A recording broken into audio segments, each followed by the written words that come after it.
Mutual fund কি? আজকের দিনে কেন এত পপুলার হচ্ছে? সেই জন্য চলুন ডিসকাশন করা যাক।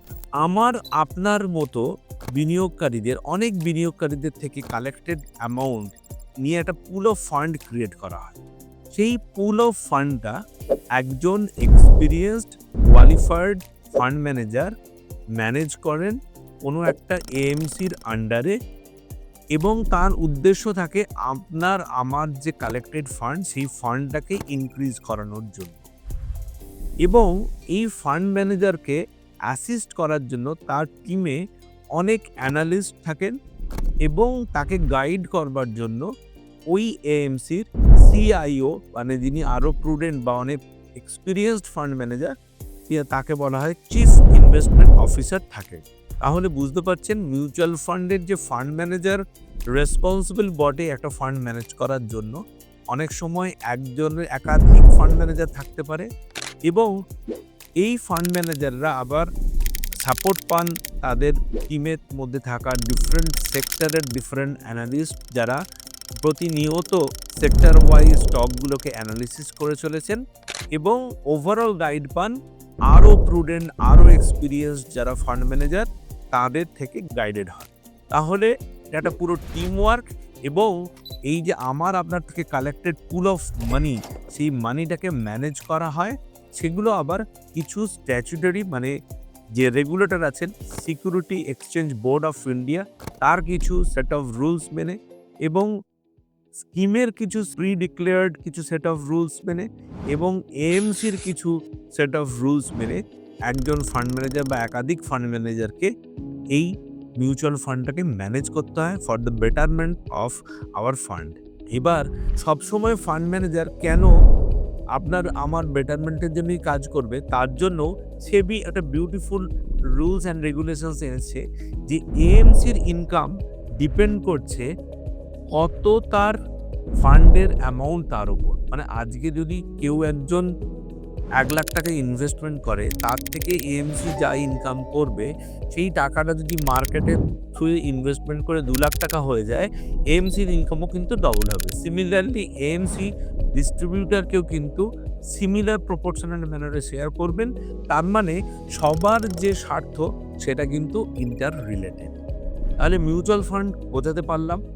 এবার এই যে ইনস্ট্রুমেন্টগুলো বললাম, ইকুইটি হোক বা বন্ড হোক বা ডেট বা কমোডিটি হোক, এগুলো তো আপনি যে কেউ একটা ডিম্যাট অ্যাকাউন্ট খুলে ম্যানেজ করতে পারে। তাহলে কেন মিউচুয়াল ফান্ড?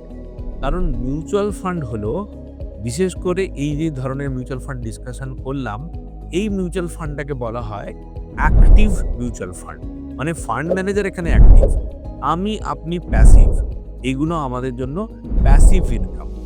আর আমি যখন একটা ডিম্যাট অ্যাকাউন্ট খুলে কোনো কিছু ম্যানেজ করছি, মানে ইকুইটিতে ইনভেস্ট করছি বা বন্ডে ইনভেস্ট করছি বা কমোডিটিতে ইনভেস্টমেন্ট করছি, তখন পুরো রেসপন্সিবিলিটি আমার নিজের, এবং আমাকে নিজেকে টাইম ইনভলভ করতে হবে। মেনলি সাধারণত যে জনতা আছে তাদের পক্ষে এইখান থেকে কন্টিনিউয়াসলি একবার দুবার হয়তো ফ্লুকে অনেক টাকা ইনকাম করা হতে পারে, হয়ে যেতে পারে, কিন্তু ইয়ার আফটার ইয়ার মানে অনেক দিন ধরে লং রানে একটা প্রপার ওয়েতে একটা বড় অ্যামাউন্ট ইনভেস্টমেন্ট করে কন্টিনিউয়াস রিটার্ন নিয়ে যাওয়াটা ভেরি ডিফিকাল্ট। কেন? 3টে জিনিসের বেসিক ক্রাইটেরিয়া লাগে। একটা হচ্ছে যিনি ইনভেস্টমেন্ট করছেন তার প্রপার এক্সপার্টিস লাগে, তার প্রপার অ্যানালিটিক্যাল পাওয়ার লাগে। সেকেন্ড হচ্ছে যে তার অ্যাম্পল অফ টাইম দরকার মার্কেটে ইনভেস্টমেন্ট করার জন্য। কখন কোনটাকে চেঞ্জ করতে হবে সেই চেঞ্জেসগুলো তাকে করতে হবে। থার্ড হচ্ছে তার একটা বড় অ্যামাউন্টের কর্পাস দরকার, কারণ ল অফ ডাইভার্সিফিকেশন মেনটেন করার জন্য বা অ্যাভারেজ আউট করার জন্য। তাহলে বুঝতে পারছেন যে এই 3টে জিনিস এক তো প্রচণ্ড ডিফিকাল্ট। যদি কেউ করতেও পারে তার জন্য এটা অ্যাক্টিভ ইনকাম, মানে তিনি আর অন্য কোনো প্রফেশন নেই, এটাই তার প্রফেশন।